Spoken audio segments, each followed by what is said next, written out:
Since its beginning in 1927, Time Magazine's Person of the Year award has been viewed as an apex of achievement.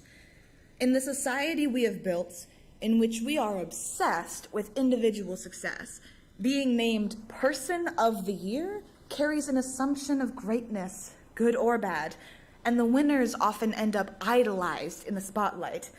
No one exemplifies this better than 2021's recently announced Person of the Year, Elon Musk, a staunch capitalist often praised for his independence. But 2021 was a year where we survived an ongoing pandemic, economic collapse, and humanitarian crisis after humanitarian crisis, and they gave it to a billionaire.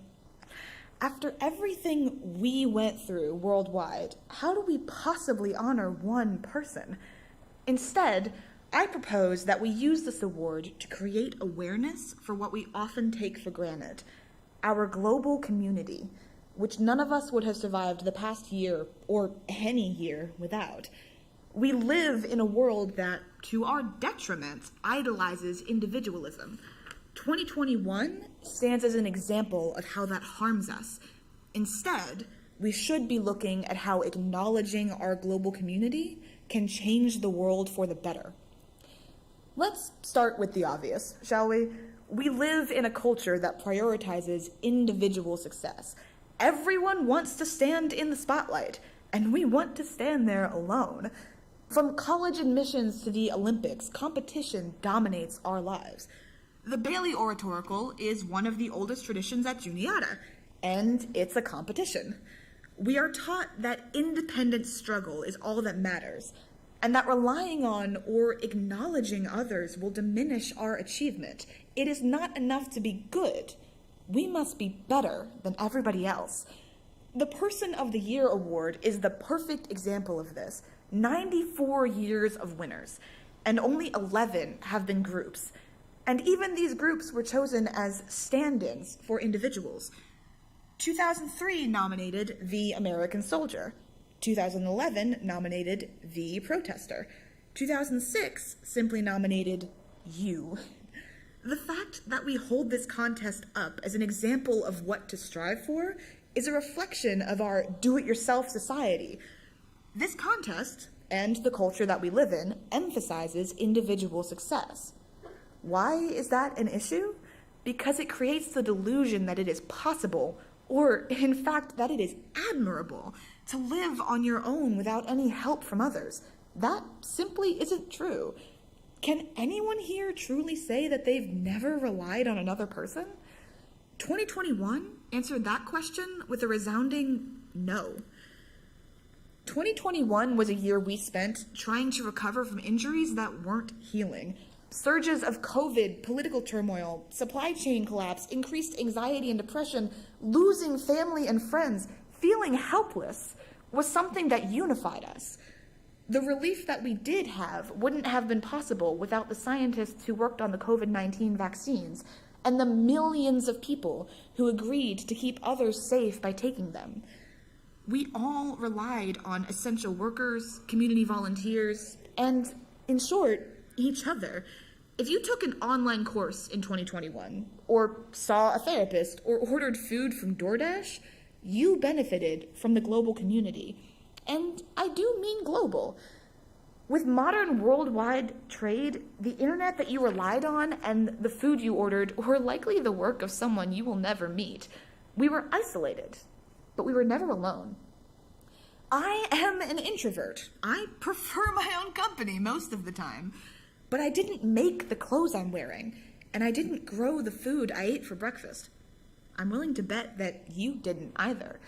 We rely on the work of others. And in fact, a lot of the harm in the world is caused by this idolization of being alone and the people who subscribe to it.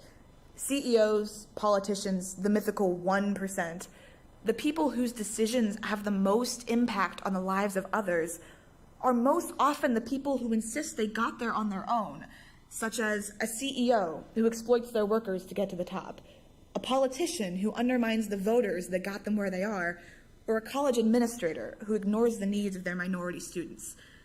Elon Musk can call himself a self-made man all he likes, but he didn't found Tesla. He bought the company, and his workers made him his billions. There's a reason individualism is praised. If your goal is to put yourself above everyone else, it's effective. But 2021 showed us that we can be better than that. Every person's success can be attributed, at least in part, to the help of someone else. I'm not here to knock competition. That would be extremely hypocritical of me right now. But it doesn't detract from my efforts to acknowledge all the people who helped me get here, including the friend who drove for an hour so I could speak here tonight. Refusing to acknowledge the way that our lives are dependent on other people encourages a culture that makes the world worse. Instead, existing in and acknowledging our global community will make it better. So why is acknowledgement so important? Well, in order for something to be put into practice, we have to care about it. And in order to care about it, we have to know what it is. We want it to be fought for. We want it to win.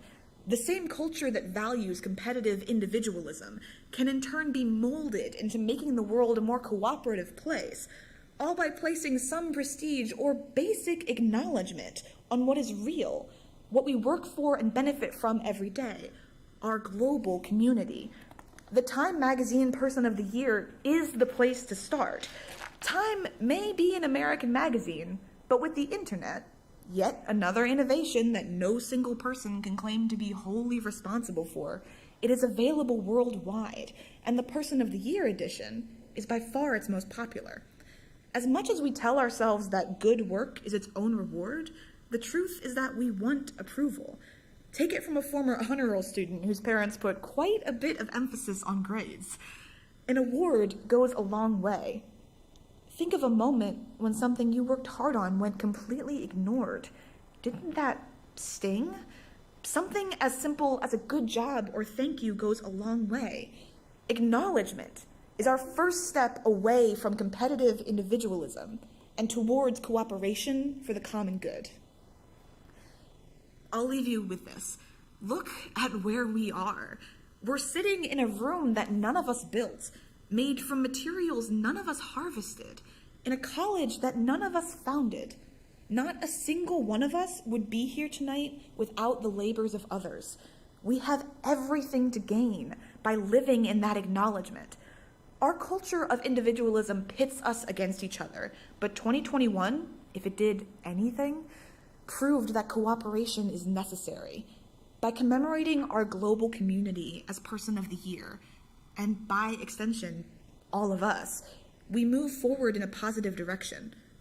We built the spotlight to shine on one person, but we can make room.